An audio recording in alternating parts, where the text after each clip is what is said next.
What's up? What's up? What's up, everybody? How's everyone doing tonight? Uh, this is your boy Alvin, and welcome to another episode of He Said, He Said, He Said, a look at the world from a seasoned Black man's perspective. It is Friday, April the 8th, and I hope everyone has had a great week. Myself, it has been another week. I don't know what to say about these weeks that I mean, one day it's a Friday, and then you turn around, and the next moment it's another Friday. They just go by so fast. But I hope everyone's doing well, and thank you for joining us again tonight on another show. We are excited about this show, ladies and gentlemen, because I have been trying to get our special guest on this show for quite some time. I've known about his book. He's the author of a children's book called I Respect Difference. And the words that I use to describe this book before we talk with you all tonight is absorbing, inspiring, stimulating, engaging, and thought-provoking. And Vash and I have prepared some questions tonight for him that we know if we feel this way, you all are feeling this way too, and you want to know. Well, he's here, and he's going to talk about his new book, and we are so glad to have him on the show, ladies and gentlemen, author Dr. Art Fields, ladies and gentlemen. So I'm not even going to delay this. I need to get my co-host out here because we've been talking about this book all week, ladies and gentlemen. Welcome to the He Said stage, Mr. Vash Bodie, please. Hey, man. Hey, Alvin, how are you? I'm good. How you doing? I'm doing well. It's always good to see you on a Friday. Likewise. Last week we were sporting the t-shirts, and I guess we got the blue memo too this week. Is that it? Look, and for those of you, yeah, look, we're color coordinated. Look, I guess great minds think alike. I have to say that, and especially after this week, like I said in the intro, when we got this book, we had no idea how much it was going to change our conversation about what we read. So can you agree? Definitely. It's like once I read it, I was like, okay, we have to talk right now. We have to talk right now because I've got some things that we have to talk about right now, which is good. Like, how often, well, I guess it happens every time we have an author on. Yeah. That, their works are so fantastic that it does make us talk. But this one in particular, and once we get into the discussion, I think people will realize why, because it really is topical and important. And most important, it is now. It is now. That's where we are. It is now. And anyway, we're going to get to we're going to get to Art, because if I keep talking, I'm going to talk about him, and we're just going to start without talking about what's going on in this crazy world. Can we take a moment and give a huge round of applause and honor Ketanji Brown Jackson, ladies and gentlemen? She was nominated to the Supreme Court Justice.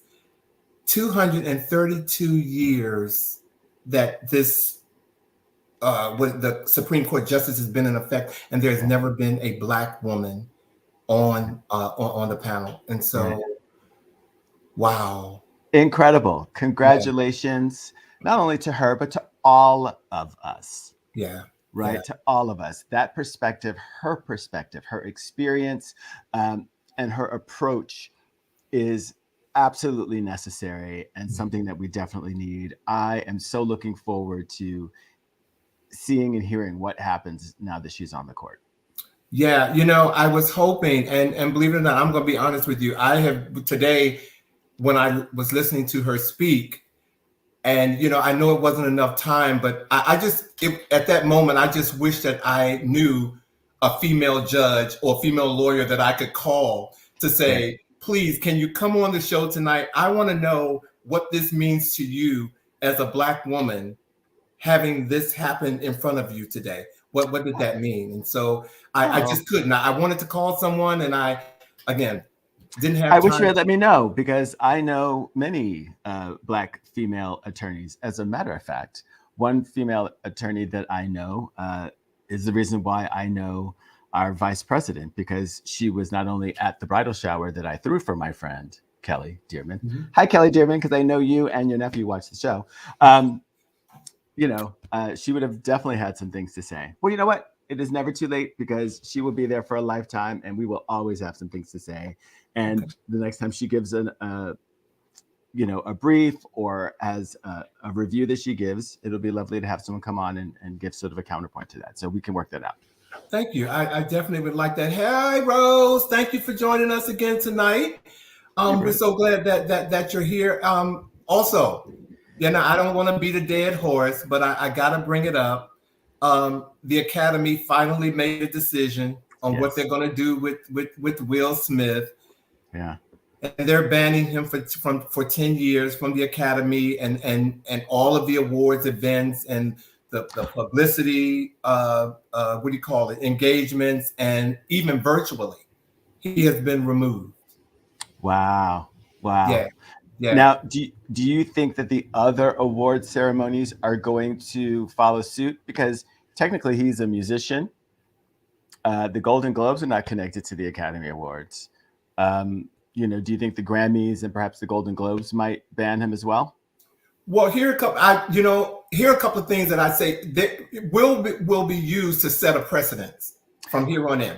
So they have to. They will use him, but if he was to be removed from all of those other types of awards for his work, that would not be fair. That incident didn't happen there, and so my thing is for him making movies and not being able to be. I don't know if he can be nominated. But if he's nominated and win for whatever role he plays, he can't go. So what is that doing to the film and the producers of, whoever is making that film? Well, chances are he won't be nominated just because they won't want to get into any sort of, kerfuffle about anything. But he's moved into producing things now. I mean, he's been producing a lot. Right. So I don't think he has to worry necessarily about not getting gigs because he can produce his own. I don't think that him producing something is going to prevent someone in one of his films from getting nominated. Right. So, this is really just for face. The industry cannot have people thinking that it is okay to go up on stage and smack, a comedian for saying a joke that is off color and that is further disenfranchising someone who's sick, already disenfranchised and marginalized. Even though we want them to stop, they cannot allow this to go on and give that message. Well, but again, to your point or question, would the other, other award shows, if you will, exclude him from that?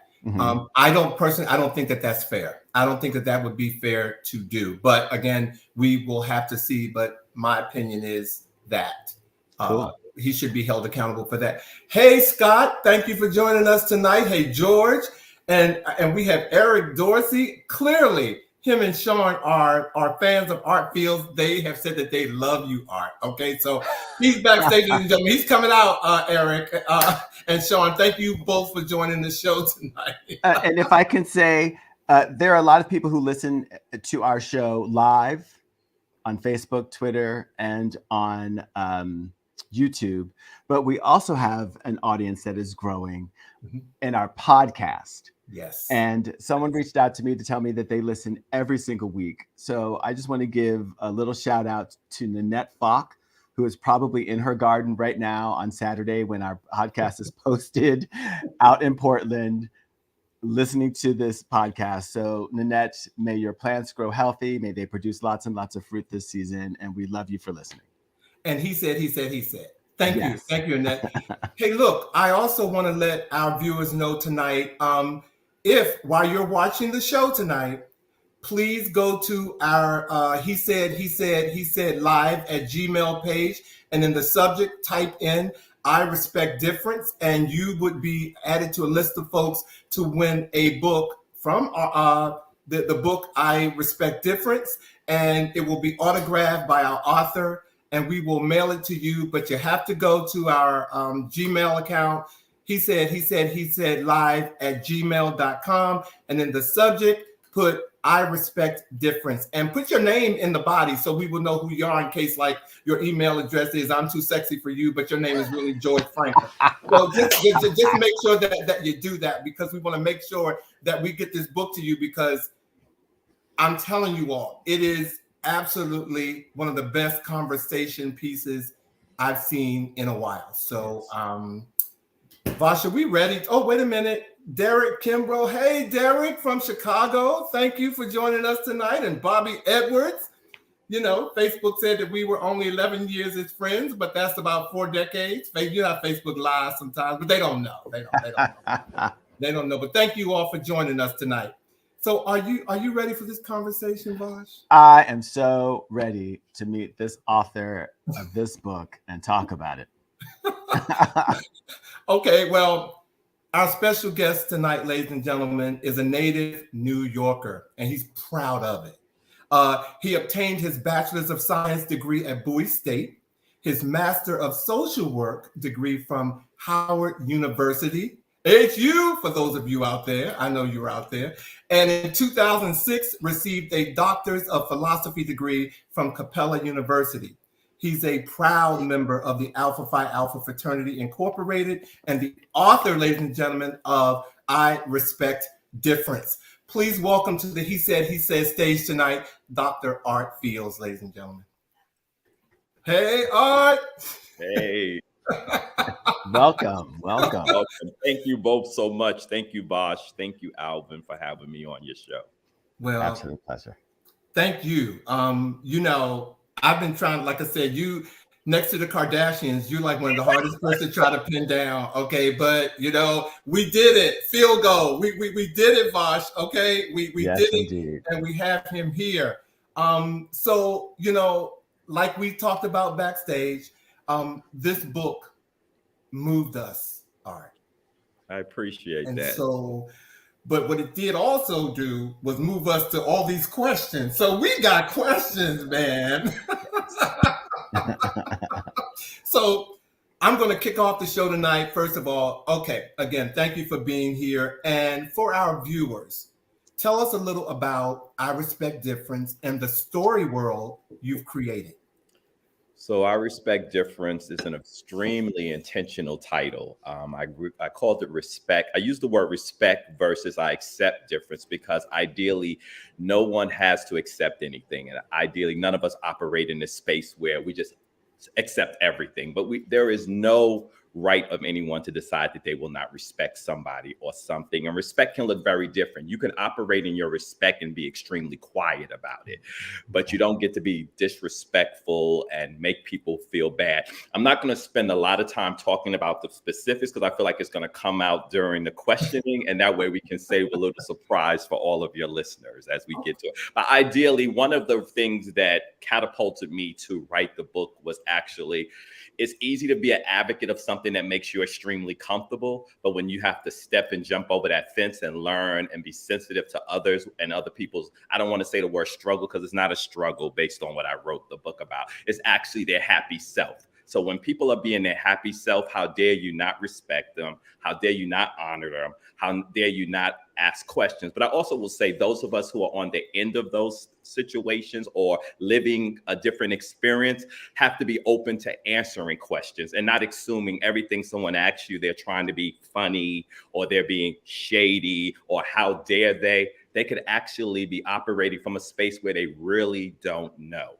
So when they ask us questions, we have to see it as an opportunity for an amazing conversation and not see it as how dare they ask me that, because there's lots of things I don't know about. And if I'm not given the opportunity to ever ask a question, I won't. And then I'm going to make assumptions that are probably totally wrong. Right. Okay. Thank you. Very good point. You know, we are all on a journey, and there are times when we are trying to keep up with ourselves. So to think that everyone else is right there with us where we are in the journey is not fair to them or to us. And to be able to articulate who we are and what's going on, I think helps us, as well as it creates an ally or at least someone else who is informed on what's going on. So, you know, groovy on that. So tell us a little bit about how this first came about. Like, did you just start out with a voice, a concept? So it's funny. I actually was going to write a book with a good friend of mine, and she knows I love her dearly, but I have to tell the story. And I was saying how I wanted to do my character build up. And she's a psychologist, and we were talking and chatting. And I'm gonna reveal it. I was telling her that I wanted to put a transgender woman in my book. And she was like, oh, that's interesting. She was very academic about it. I can appreciate that difference.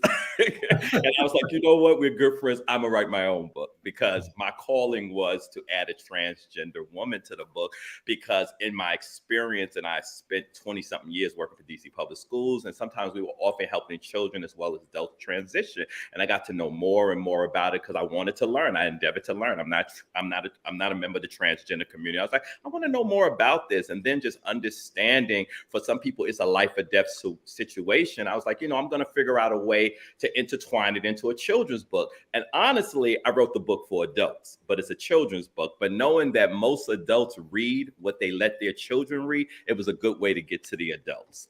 And in the book, as you know, I don't necessarily say she's trans, because the title doesn't matter. She's a beautiful person. We're all beautiful people. And it's really just about respecting difference. So ideally, I never said the word trans, so no one could say, oh my God, he's teaching my kid.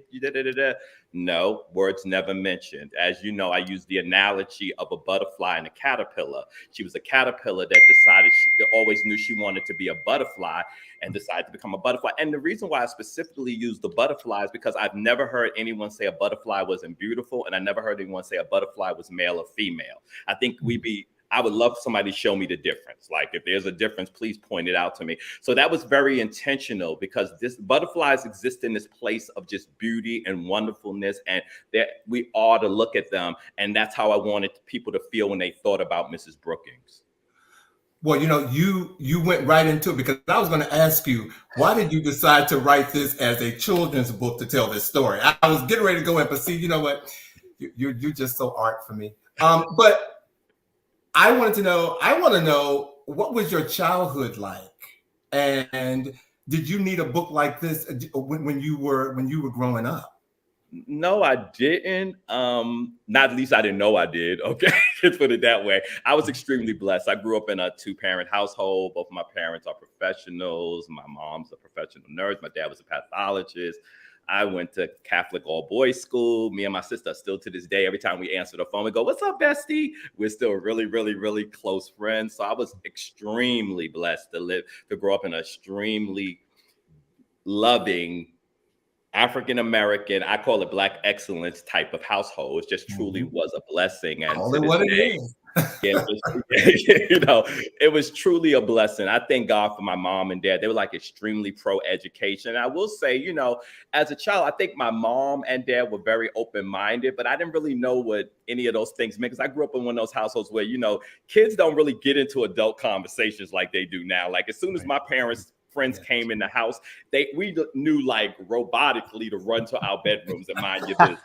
Exactly. So, who's that and what you doing? It was, hi, Miss Margaret. Whoosh, to your bedroom. Right. So it was a different time and space, and there was just certain things that parents did not share with kids. Like, I didn't know what it was to have a bill. My parents never discussed the electric bill with us, whether it was getting paid or not. I just assumed it was because the light stayed on, but we weren't adults, so they did not share that. And I think they also wanted to ensure all we had to worry about was school. My mother was big on that. She was like, that's your job. So in my expectations, you will get extremely good grades, because she used to say this now, me and your dad got to go to work and make sure y'all could get sneakers or whatever. So you better go to school and get those good grades, because that's the equivalent of doing good on your job. So that's kind of the life I had growing up as a child. So how many siblings do you have? Just one sister. She's a nurse practitioner. Hey, bestie. Okay. Well, I hope she comments, because that would be absolutely lovely. That would be amazing. She should be listening. You get on her, Vosh. You know what? I didn't want to just jump all up on her, but I was giving her an opportunity to manifest. So hopefully she's in here. But if not, I'm giving her the opportunity later on in the recast of the live stream. I agree. To say hello to us. And Betsy, please tell your friends to email us for one of these books. You see what I'm saying back here? Yes. Okay, because this is a must-have in every home. Yeah. I'm not joking. Well, you know Yes. what I've been suggesting, Alvin, to adults is buy it. Because we're all adults and of adult cognitive learning experiences, we can read the book in about 10 minutes. Yes. But if you buy the book, and I guess this is like a please buy the book type thing. If you buy the book and have a group of your friends read it, I can guarantee it will be an amazing evening. You can have a wine and sip and read the book, wait and buy it for a group of friends, and you all read together, or pass it around the room if you want to buy one, because literally 10 adults could read the book in less than an hour. They could eat, and they could still be sipping their wine, so that you'll have an amazing conversation at the end of the evening. So that's been my I've been saying that to a lot of people, that this is a way to get to know the book, and then you could give it to your nephew or niece afterwards. Yeah, most definitely. Everything that you just said. And you know what? You don't have to beg people to buy your book. We're going to tell them to buy your book. We're going to give it away to them, because it's an essential read, especially in this time. Thank you so much. Yeah, right on, man. So you did say that the way that you came about writing the book, a friend of yours wanted to have a book with a trans character in it. You decided you're going to do your own thing. What specialized research did you have to do to feel ready? So I actually wrote the book based on what I believe I knew. And then I held a focus group with trans individuals to get their feedback. There's a Vietnamese young man in the book too. So I actually spoke to someone, and his name, Hakeem, is actually like John in the Vietnamese community. So I actually did focus groups to make sure I wasn't insulting anyone. And I read the book to a couple other people, even who are African-American, because I'm not the expert on all things African-American. And I wanted to make sure that nothing in it felt insulting. And of course, there's someone probably who could still pick out something, but I did have it pre-read before it went on distribution by some trans women who were very comfortable with it. In this final version, there were a couple of things in the beginning. It was like, oh, we like it better if you would change that. And I was very open to changing. I thank them so much for their feedback. Very interesting. I'm going to stop and say that Monica has asked where the book is available. And I am saying, Monica, we are adding that information right now into the feed. It's going to show up here on the screen, but it's in the feed. You can go to drartspeaks.com, get a little bit of information about Dr. Art. Stay with us, because we're going to give you more than what is on that page, because I saw that. But that's where you can go and get more information about what's happening with the book and how you can get it. Thank you, Monica. Yeah. Go ahead, Bosh. No, go ahead. No, your book touches on some of the hot topics of the day, as I said. And today, the newest topic is Supreme Court Justice Ketanji Brown Jackson was asked this question: what makes someone a woman? So for me, it's deep. The connection is about how you mentally feel. I think we have to stop thinking about what's below the waist. And that would be my simple question: the difference between but what you believe you are and not even how you present, because we can't decide what a woman should look like either, or who a woman should date, because you get people who think, oh, if this is a trans woman, then why would she date a woman? Because they're confusing then identity with sexuality. The biggest problem that most people are having with trans individuals is that they want to know what's below the waist. And it goes to basically, I respect difference can be converted to mind your business. And I'm just saying that just with all honesty. A lot of times in this world, people just need to mind their business, let people live. If they're happy, you should want happiness for everybody. I can't imagine that you would sit around every night and try to figure out how someone should be unhappy. And ideally, if trans individuals, straight individuals, gay individuals, if it makes them happy and it's causing no harm to you or anyone you truly love, it goes to respecting difference and also minding your business. I love it. I want to pass the plate. I do. I right now, I just want to get up and walk around, and for everybody who's on the show, just go ahead and no, you know what? Go to his website and drop it there. Okay. Go to drartspeaks.com and drop it right there, because he just gave you a word, ladies and gentlemen. All right. By the book. But yeah, for real. I mean, I operate in this space where I can't imagine you don't want people to be happy. I mean, but I also am a mental health practitioner. I understand that generally people who don't want people to be happy are not happy themselves.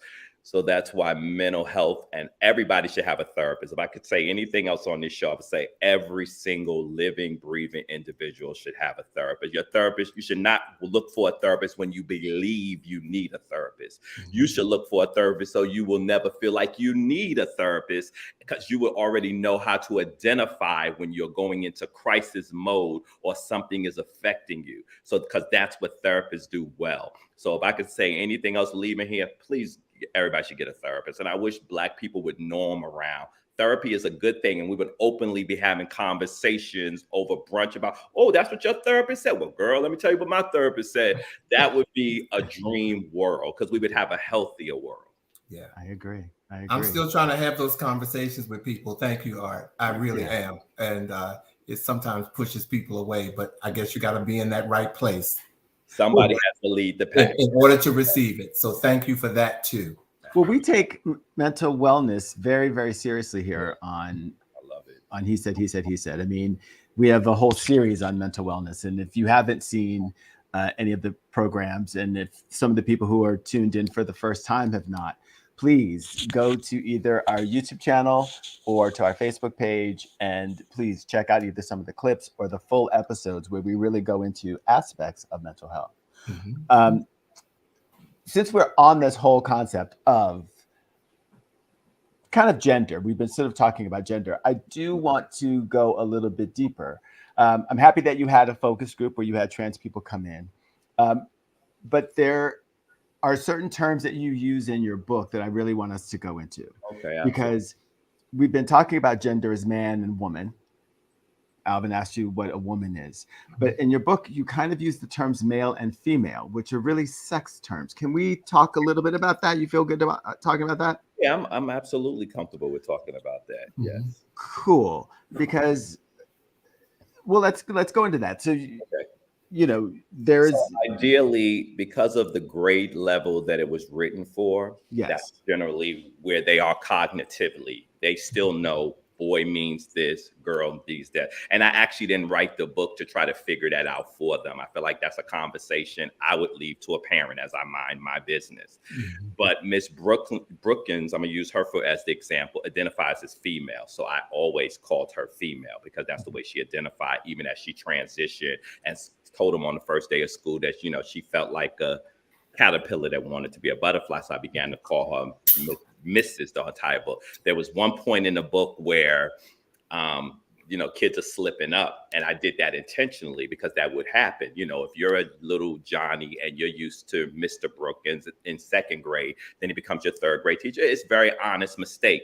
And he did. And Miss Brookings was very kind and loving, which goes back to what I was saying earlier about we have to be open to mistakes and questions. And she said, oh, I'm paraphrasing, but she pretty much said, don't worry about that. So in the book, because I'm not really working on sexual identity, same way I didn't call her transgender, I use what who atypically would be identified as male. And I got to give him the identification because I wrote the book. Right. So I gave him the male for who traditionally presented like boys, and gave the female to the people who traditionally presented like females, with the exception of Miss Brookings, who I gave female because that's how she identified. So I created the identifications, and I hope I'm answering your question, Bosch. Well, you are, but it's like these are such the big topics that are going on right now, right? Mm-hmm. There's a group on Facebook that for some reason is always in my feed because I'm really big on, you know, intersex and trans issues, right? And there are females that are extremely upset that there are people born male who transition or transcend gender and want to identify as women. Yes. And most trans people that I know will say that they are a trans man or woman, but they are still male. Right. Or they are female. So I just want to make sure that as we continue that conversation in the adult realm, that we don't really conflate the two of sex and gender, because as we have conversations with people and try to expand their consciousness around certain issues, there are certain hot points that are and lines that are drawn, and male and female are specific ones. Right. I think one of the things I found out too is because, like you said, I have quite a few friends that are trans, and they generally say trans man or trans female. But I think that and I'm gonna put trans in parentheses, it becomes a protector because of the cis community that potentially would want to do harm to them because they feel like you didn't tell me your business. Ideally, in a perfect world, they would just say I'm male or female. They've had to add the precursor, especially for the females, because so many of them have been targeted and killed and been the victims of violence that I need to tell you right up, I'm a trans woman, especially when we talk about passable, as they would say, and even trans women use that word, the very passable females, the Janet Mocks, the extremely passable ones. They have to still say it because some people, no matter what's below the waist, and we're not going to get into that, they still feel a need to know how you originated. Not that it's any of their business, but they feel a need to know. And when I was talking with some of the young ladies, because I mostly only talk to one trans man and mostly trans women, that was the reason. Because I asked them about that because I found it interesting. But it's a protective thing. So you can never say I fooled you of sort, because that's the word, unfortunately, people use. Oh, you fooled me. No, they didn't fool you. You were attracted to her because she's very pretty. You were attracted to her because she either met your type or something. But to give them a way to not feel guilty among the homies, it's, oh, she tricked me. She didn't tell me she was trans. So I think I'm open to talking about as much, but I think it's even like y'all can have a whole nother show just on that. Well, it comes up a lot for us because I mean, we really try to be clear about the differences between male and female, and man and woman. And a couple of times in what you were saying, you were using male and female with trans men and women. And from what I know, most trans people a trans woman would not say that she was a female. She would say that she's a woman. Right. So you see very different. Female and woman. Male and female are sex terms. Right. And are very specific. It's a lot to go from a male to a female. It is very different to go from a male to a woman. I agree. Absolutely. So that's why, we really at least try to make it really clear in terms of the terminology to make sure that people understand where we are. Because I appreciate that clarification. I honestly never get that intimate with it to think that way. And I appreciate that clarification because for me, I just have always grouped female, woman together because I've never made a distinction of female being like a sexual identity. So I appreciate that. For me, I do have trans female friends that say they're female. She's like, I'm female. Yeah. They consider themselves female. Yeah. That's very interesting. Yeah. And because it could be because they've had sex assignment surgery, which is the difference. So that then makes the point. Exactly. Yes. So most of the females I know have had, sexual assignment surgery. So which is the distinction, which would make sense to your definition. Right.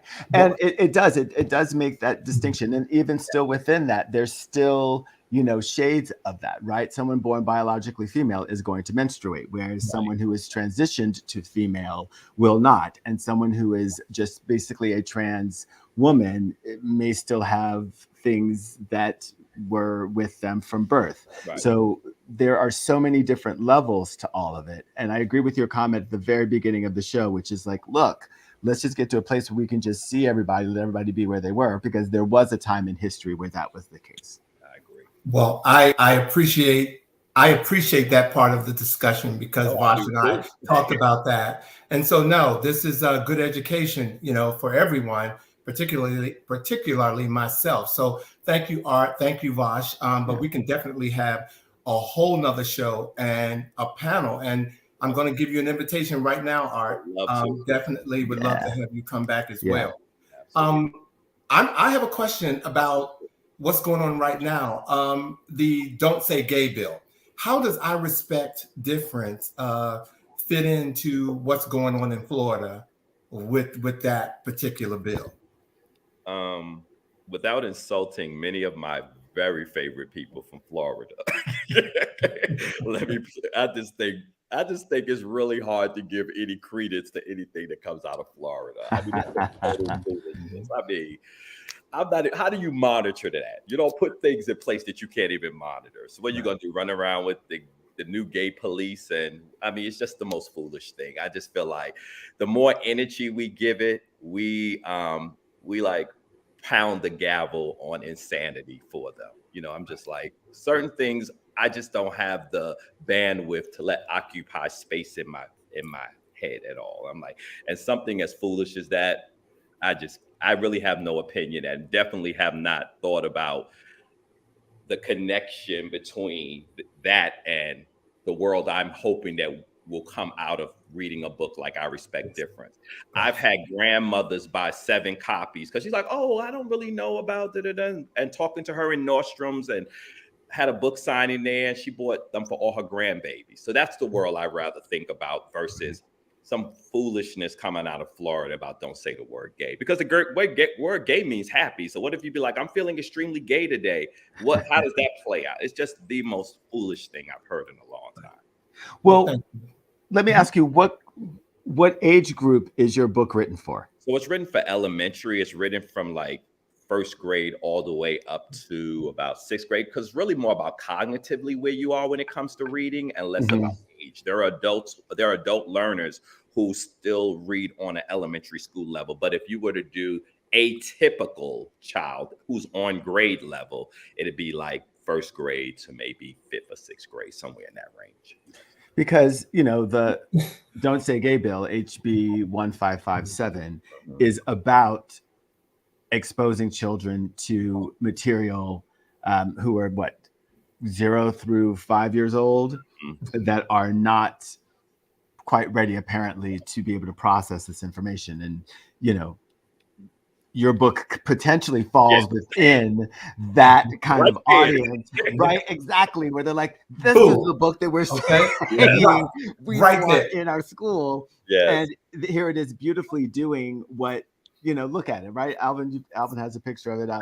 It's like, it's just beautifully saying and doing what it is that bill is saying that they don't want to do. So your timing is absolutely brilliant. I'm surprised that Senator Cruz or someone didn't like show it up during the, you know, Ketanji Brown Jackson. I would have thanked him for that. Okay, because you would have a book. There would not be any books back there because he has sold more books. Okay. Ted Cruz is a bookseller. Okay. I very little to thank him for, but I might have actually sent him a thank you note for that one. So, being that this is a children's book, Art, what advice would you give parents before sharing this book with their children? I mean, my advice is extremely simple. And this goes for any book. It has nothing to do with my book. A parent should not be letting their child read much that they don't read, especially at that level. My parents literally read everything we read, even up to high school. My high school had a requirement that every summer we had to read 3 books were never fun, like Cyrano de Bergerac, those type of books. And my parents read them right with us, because one is how you make sure your kid is actually reading them. We could have bought Cliff Notes. It's not always about inspection of what's happening in the book. It's about also a conversation and telling your child that you value education.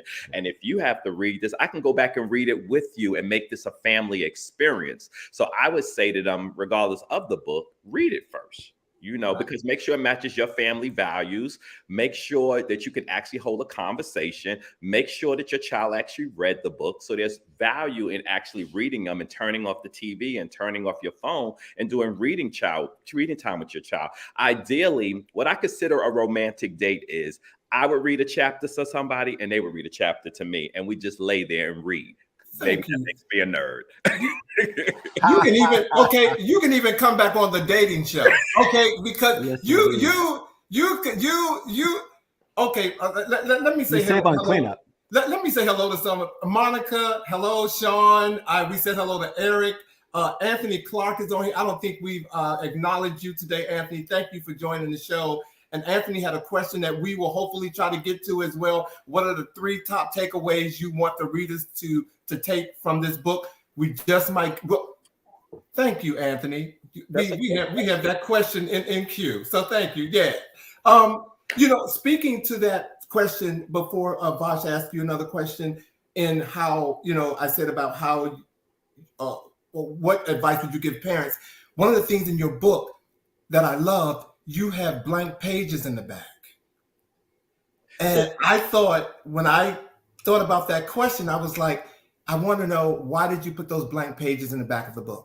And you actually just answered your own question. The pages are there for notes so that people can take notes. So if I'm reading it, like use the example that I gave about if a group of adults want to read it, they could write notes like, this is what I got to make sure I say when we get to this conversation. Or an example of a child, the child could write notes and then go, Mommy, explain to me about the caterpillar and the butterfly. That's different, so it's an opportunity to take notes and have a conversation. So those are note pages. Ideally, in all transparency, they should have had lines on them, because some people just think they're there, but they were very intentional so that it could become more of a study resource book for kids and adults that they could go back and ask questions. Brilliant move. Right on. Brilliant move. Right on. Loved it. Loved it. Loved it. So how does your faith and ethical outlook inform your writing? So my faith is very spiritual. I definitely believe in a higher being. And this is funny. I actually wanted to become a pastor when I was growing up, because, as Black folks, like the pastor is everything. You know what I'm saying? And my uncle was my pastor in my church, and he went to Morehouse. Shout out to JT, my good friend, JT, alumni, Morehouse alumni. And I was just like, wow, this is great. Even better than being a doctor, be the pastor, and you get to welcome the people to the church, and all the pomp and circumstance that comes with going to a Baptist church. And so I wanted to be a pastor and everything. But as I got older, I felt that religion, as I'm going to use it, and I'm only using that it's like intertwined with faith, felt too judgmental, restricting. Started reading about the slaves and how the overseers used religion to control them. And as I went through my journey, I realized I'm a spiritual person, which goes back to my leading from a place of love, definitely believing in a higher being as an extremely blessed African-American man. So all of that, but everything for me is spiritual. I still like the pomp and circumstance of church. Now, ain't nothing like the Baptist church, when folks falling out and the choir singing and all that comes with that. But I also like going to the synagogue. I also like going to the mosque. I like religious activities. I like the ceremony of it all. I love the Catholic Church and the frankincense. So that I love, but I can take that in now from a spiritual level and not feel like I have to be of a religion to actually be part of it. So if someone were to invite me tomorrow to a bar mitzvah or something, I'm going. Tell me what's the appropriate attire that you adorn for that specific religion, and I'm going to respect it, because I do believe in respecting people's worship. But for me, if you ask me, I'm going to say I'm very spiritual. So for me to write the book is just a manifestation of my spirituality, which operates from a place of love and a place of respect for everything and everybody. So it was very natural for me. Like, I wrote the book in like 3 weeks because it just hit me, and I just started writing. And we were also going through COVID when I wrote it. We were all under restriction. Okay. So it was a time when I could like be at peace and really think about it and do the character build out and everything. And that's where I am. Well, I hope this doesn't catch you off the cuff too much, but I would like for you to read an excerpt from the book. Oh, can, no problem. Can you do that for us tonight? Ladies and gentlemen, okay, he said he wanted to be a pastor. Y'all hear that voice, okay? It's almost like E.F. Hutton. Well, okay. This is Brookings. All right, so here we go. Okay, so the buildup is it's the first day of school. And you know how back in the day, they would ask you what you did all summer, and you'd have to do an introduction. So to welcome them to class and help them get to know each other, Mrs. Brookings asked each student to introduce themselves by saying their full name and giving a fun fact about themselves. Mrs. Brookings went first to help the class understand their assignment. Hi, everyone. My name is Mrs. Brookings. Some of you may remember me from last year when I taught second grade. It may be a little confusing that I'm wearing a dress and makeup this year, so please let me explain. You know how caterpillars turn into butterflies, Miss Brookings said? Well, when I was Mr. Brookings, I felt more like a butterfly than a caterpillar, so I decided to change. And ladies and gentlemen, that's actually my favorite passage from the book that I read. Meet Mrs. Brookings, ladies and gentlemen. Yeah. And again, go to drartspeaks.com and get it and learn more about Mrs. Brookings. Thank you, Art, for doing that. Really appreciate it. Welcome. Thank you guys for having me. It's been a lot of fun. Oh no, we got a couple of more questions for you. You're not going nowhere. And plus, ladies and gentlemen, this whole show tonight, which we rarely do, but this whole show tonight is all about art. And so he's going to join us in the second segment of the show. We got something that a little game that we want to play with him. And also, before we get to the other questions, please go to he said live@gmail.com, and in the subject space put I respect difference if you would like to receive an autographed copy of Art's book. We have 2 that we're giving away, and we hope that you're a lucky winner. I'm sorry, go ahead, Bosh.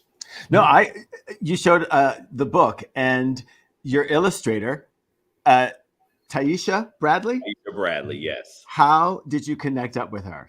Actually, Instagram. I was looking for illustrators and, interviewed a couple of people, and we just meshed extremely well. And I had said to whoever contributed to my book, I would give them a page. I'd give them a respect. It's a village. Like JT, the one who I shouted out from Morehouse, he took the picture on the back of my book. So he's mentioned, and I mentioned her and did a little biographical about her in the book, because I'm about expanding the village. And I outrightly, if they were to make millions off of it, that's what I would want for them. So I was like, I'll give you all your credit. I greatly appreciate it. Right on.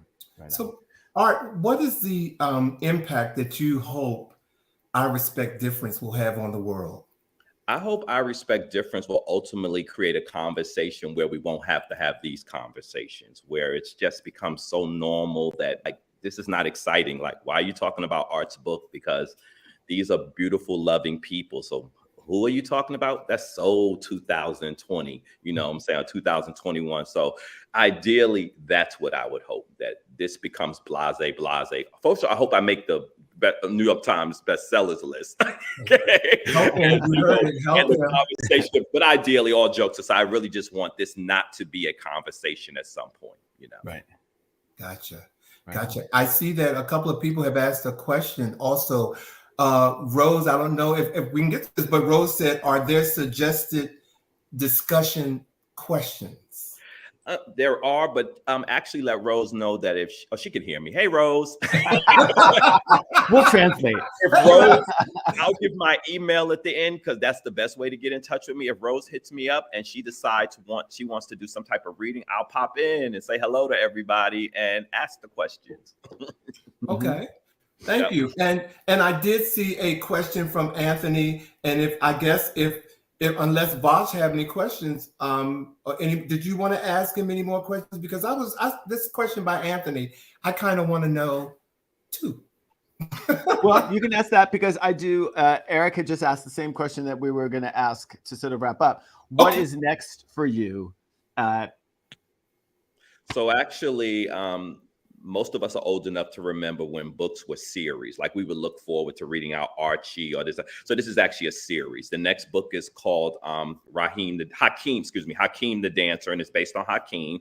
And it's also based on a really good friend of mine who dances with Ailey. And all of that you go through to actually be an African-American little boy that loves dancing. Okay. And I mean, of course, now he's 10 years into Ailey. He's amazing, but it wasn't always so easy being this little black boy. So Hakeem is a character built on him with his permission. And there's a whole book. It's already written, actually, called Hakeem the Dancer.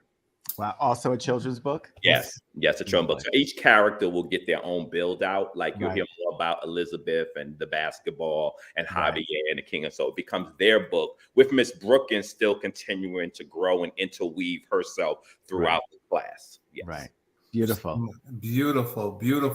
So Anthony Clark says, what are the 3 top takeaways you want your readers to have after reading your book? That difference is great. It's good to be different. It's boring to be the same. Love wins. It sounds very cliche, but it's just so real. Love wins. And Anthony's an attorney. He's a friend of mine. So he could have said too.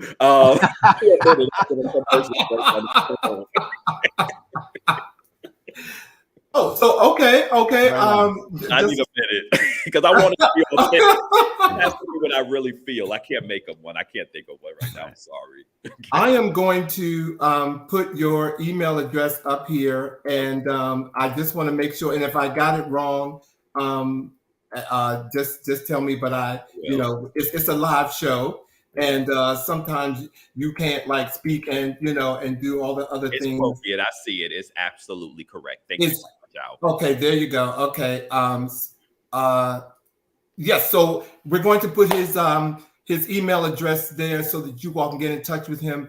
Art, thank you so much for being on this show and sharing your work with us. Man.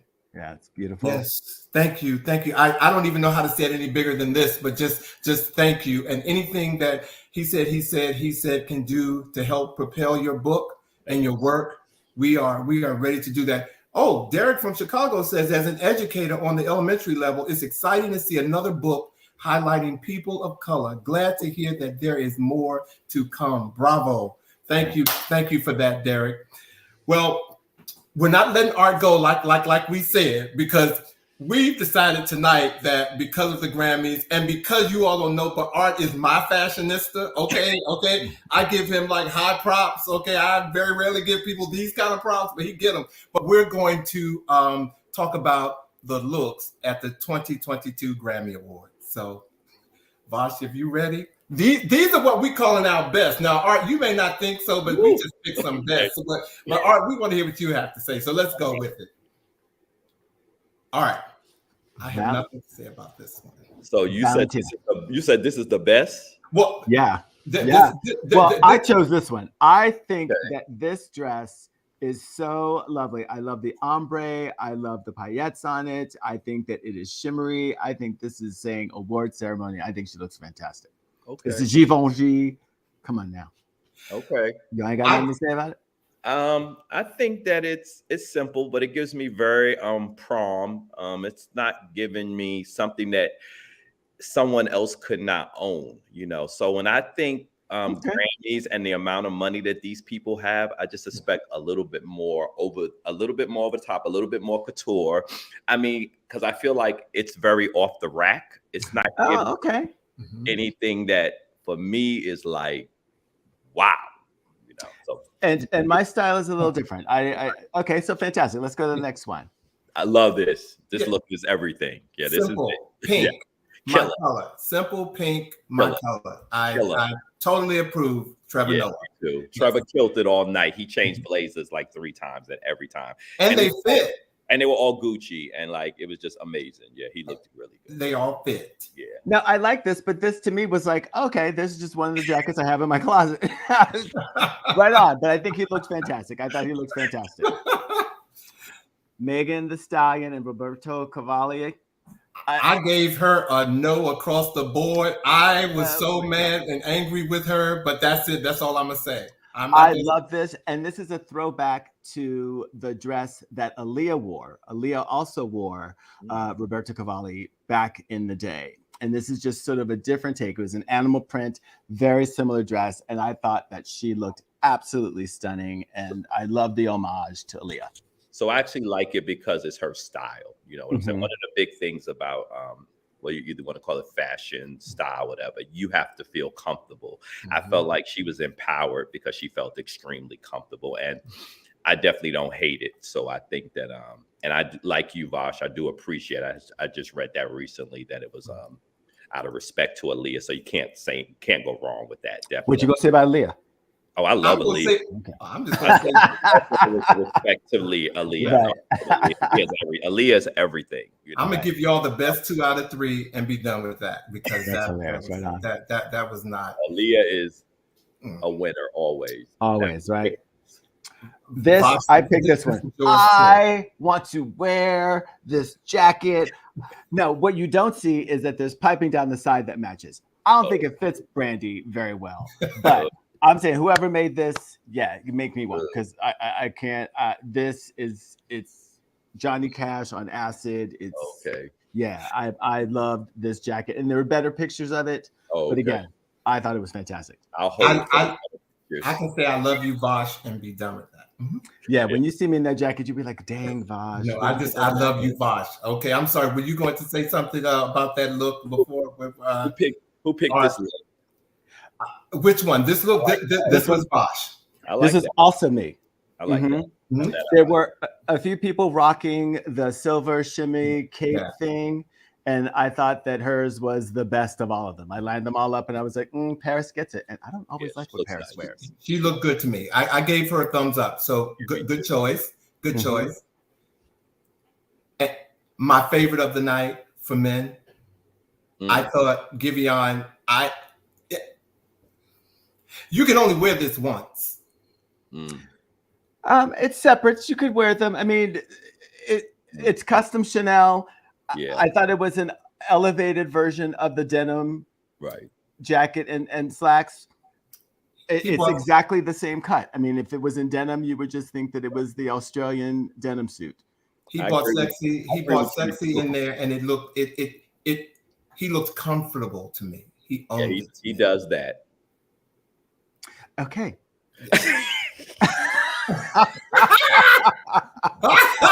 Okay.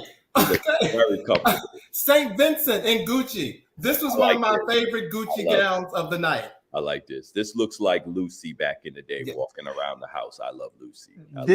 That's why I didn't pick this one, because it looked to me like something that Zsa Zsa Gabor wore on Green Acres with the furry mules. It's classic Hollywood loungewear. It does. I agree with that. I love it, but it does to Vosh thing. It looks just like all of those outfits they used to put on them back in the day. Green Acres, Lucy walking around her house.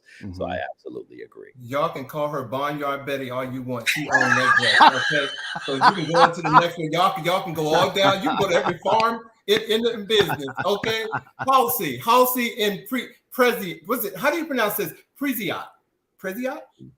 I would just say Halsey. Right. Halsey and Preziot. Yes. Now, this to me is a designer creation to me. Okay. And I mean, if you're going to, I didn't like the back at all, so that's why I took the front. I'm gonna be honest with you. So she gets half. The back looked a little cheap. I was just going to ask you, Alvin, how do you pick half the outfit? because I'm only looking at what I'm looking at. I didn't take the camera around this one, so you all can get what you want. But Halsey, she owned the front of that dress. So okay. So I've decided that I'm just gonna be quiet. The rest. No. You keep on going, because we got to speed this up, because we got like 4 minutes before we have to go. So we have to give a yay or a nay now. No way y'all thought this was nice. This is horrible. It was the Cinderella no dress. Yeah, she was like, the fairy godmother hit her again and came up with the blue one. I loved it. It was my choice because finally Carrie Underwood hit a no. So I gave it a best dress. So that was my. I accept I respect different. Okay, I see. I'm booking this. Lady Gaga and Armani, fabulous. Love Lady Gaga. So loved it. Lady Gaga. Loved it. Gorgeous. Yes. Chrissy Teigen. Nope. I thought she gave 10 thumbs up finally. Nope. Nah, you didn't like it? No. Horrible. You didn't like it? That big ruffle up the front. Horrible. No, it looked like she should be standing in a roll of toilet paper. Chrissy, I'm glad you got John. Okay, go ahead. Okay. Who picked this? Alvin. Oh my God. I don't want to hear what you all have to say. Next. I don't want to hear what you got to say. I actually picked this for one of my worst, but then I decided not to talk about him. On this, I refuse to say anything. I need all of my blessings. Not saying anything. That's hilarious. I have seen people wear this at Trader Joe's on Vine and Selma in Los Angeles. The reason I like this is because you can take a piece from everything he has on and make it work. If you can take a piece from something, from the shoes all the way. The type of money that these people have, they're not looking to wear it again. So judge it as an outfit that's appropriate for the Grammy Award. Yeah. So I gave you that. You can't be sitting around shopping in their closet talking about, I could wear this shirt if I go downtown next week. We're sick of him looking like a robot. He did this at the Met Gala. It's corny now. At the Met Gala, we let him get away with it. He wore almost the same look in silver for the Met Gala. He's sick of it. He's 21 next. Yeah. Okay. He's 21. This is my favorite dress of the night, actually. I like that. It's simple. Simple, lovely. Yeah, She looks like she should be on the horn of a car. He looks pretty. But a nice car. Okay, Like no, a nice car. just keep just keep, All right. okay, the worst. We're gonna go quickly through the worst. Okay. This is a lamp in a cheap motel or your great aunt's house that you got to Agreed. clean out. It's Agreed. That's horrible. Horrible. Looks like a Horrible. disease. Even worse. Horrible. Ruffles. Horrible. What was happening? No. Come on now. Horrible. Come on now. Like, what was that Kanye video where they were wearing the big suits with the shoulder pads? That's what this looks like, except the shoulder pads are gone. Horrible. Yep. Edit. Horrible. You know, she's gonna have to come on the show and cuss us out because we always talk about her like a dog. That you hated, right? These are the ones. These are Say the that worst. again, Art. These are the don'ts, right? That These we are the wrote. don'ts. Okay, Yes. there have been a lot of don'ts. Don'ts. Mm. See, y'all can't even say anything because Laverne usually hits it out the park, but Galliano, Not it. that's not it. That's not it. Her. No. No. And then this one, Yola woke up and chose violence. Yola. We just got to choose it for her too as well. I said I'm not going to talk about people. That was the last one. The last one. Thank you for this. Thank you so much for joining us in our Grammy do's and don'ts on the red carpet. And ladies and gentlemen, we are going to wrap our show up next week on April 15th. We have on our show the Good Morning America's February author of the month, Mr. Brendan Slocum, with his new book, The Violin Conspiracy. He will be here next week with us, ladies and gentlemen. And I'd like to close this week with this week words of the week. The only true disability is the inability to accept and respect differences. And that was by author Tanya Massey. Ladies and gentlemen, I want to once again thank our fantastic special guest, Dr. Art Fields, for being here tonight and talking with us. You are amazing. Thank you. And I appreciate you so much. Thank you. I really do. I really appreciate it. It was a lot of fun. Thank you. Well, ladies and gentlemen, we are out and we will see you on our next episode of He Said. Art. He said. That's it. We're out. Okay. See you guys next week. Bye. Bye.